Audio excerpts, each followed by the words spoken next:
That racing heart in the middle of the night, or that sudden skipped beat or jolt that makes you wonder, is something wrong with my heart? So lately we've been diving in and talking all about cortisol and blood flow, but today I want to break down how cortisol could be creating heart palpitations for you. I am Lindsay Christian, and I help women who are chronically burned out get their bodies back in balance and feel amazing again. So if that sounds like you, then you've come to the right place. When I dealt with heart palpitations, it was so scary because it felt like it was out of nowhere.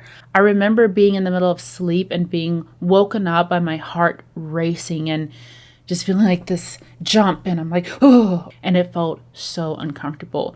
It normally peaked for me when I was trying to relax or trying to calm down or getting ready to go to bed, where my heart would not stop. I didn't know where it came from. I was like, was it from a vitamin that I took? What is it? And it scared me because I didn't know what that all meant. That's why I've taken a lot of time to research, to heal my body, and I am so dedicated and passionate about helping women to be able to do the same. So that's a little bit about what happened for me. If this has happened for you, leave a comment down below so that other people know that this is a thing. This does happen.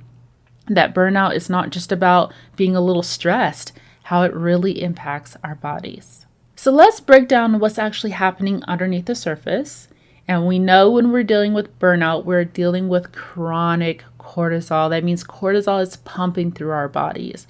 Now, cortisol is really important to help us to survive. It's kind of like our little alert system. But when it's chronic, meaning it's constantly being activated in our bodies, it's going to narrow your blood vessels. So blood is going to get harder to flow through your vessels, and it's going to shift blood flow in your body towards your muscles and your heart to get you in gear to run away from a dangerous situation. Now, that's helpful when it's in an emergency, but when you're just laying in bed, that feels like an extreme level of panic. Now, let's talk about HRV, or heart rate variability, which most women never have heard of, and I really didn't hear about it until I got my Oura ring, and it kept saying, your HRV is low. And I'm like, well, I don't know what that means. Like, what? But once I actually started to learn what it meant, I was like, oh, okay. So I'm going to break that down for you right now. You could think of HRV as kind of like the rhythm of which your heart beats. A lot of us think that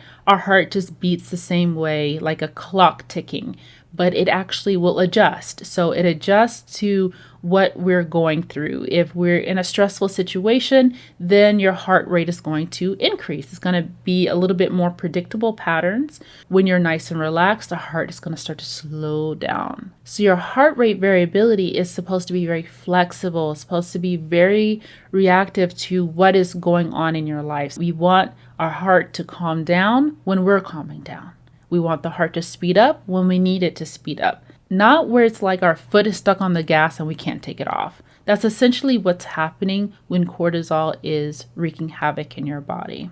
So tapping into our nervous system, we have what's called our vagus nerve, which starts here in our throat and goes all the way down to our digestive system. It's one of the longest nerves that we have, and it's important for regulating digestion, inflammation, heart rate, breathing, and even our immune system. So normally your vagus nerve would calm your heart down so that way you would have a better heart rate variability. But when you're under a lot of stress, that vagus nerve gets weak. That's why the smallest stressor, even a bad dream, a loud noise, or even your own thoughts can trigger these heart palpitations. So let's talk about some things you can do. Number one, we can start to activate this vagus nerve. And one of the ways that you could do that is through deep breathing and humming. So if you ever notice when people meditate and they're like, hum, that's why. There's a science behind it. It actually activates that vagus nerve. You might even notice that you do this subconsciously when you're under stress. If you notice that you start humming when you feel a little stressed, or if you notice that you take a sigh, like, your body is naturally regulating itself. Hydration and minerals are crucial for taking care of your heart. So sodium, potassium, and magnesium are really important for regulating your heart rate. Of course, movement as well. We don't want to be too sedentary, which we covered a little bit about that in the tight hips video. If you have tight hips, definitely check this video out here because this dives in a lot deeper as to what could be going on and contributing to tight hips, but gentle flow movements.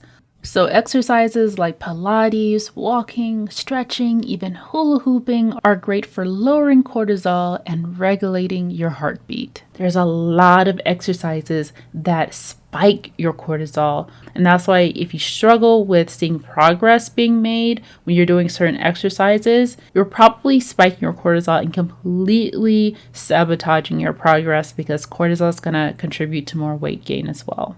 Herbal support is also really helpful, and one of my favorites is the Nerve Nourishment by Higher Herbs. I'll leave a link down below, but it's really helpful for calming the heart and the nervous system to help your body lower that cortisol as well. And of course, our pleasure practices like sensual rituals, laughing, having a good time is also a great way to get your body back in balance and helping with your heart rate as well. That's going to be so helpful. It's one of the best medicines. And that's why I created the Pleasure Wire to help women balance their hormones, restore their nervous systems, and rebuild their energy after burnout. So if you're ready to recover from burnout, click the link down below to join our beautiful community.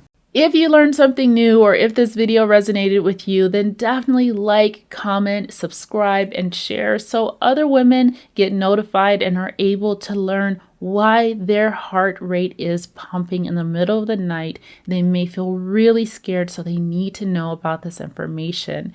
So let's all pass it along. We have so much more to cover, so definitely be sure to tune in as we're going to dive in more on how cortisol and burnout is impacting your body.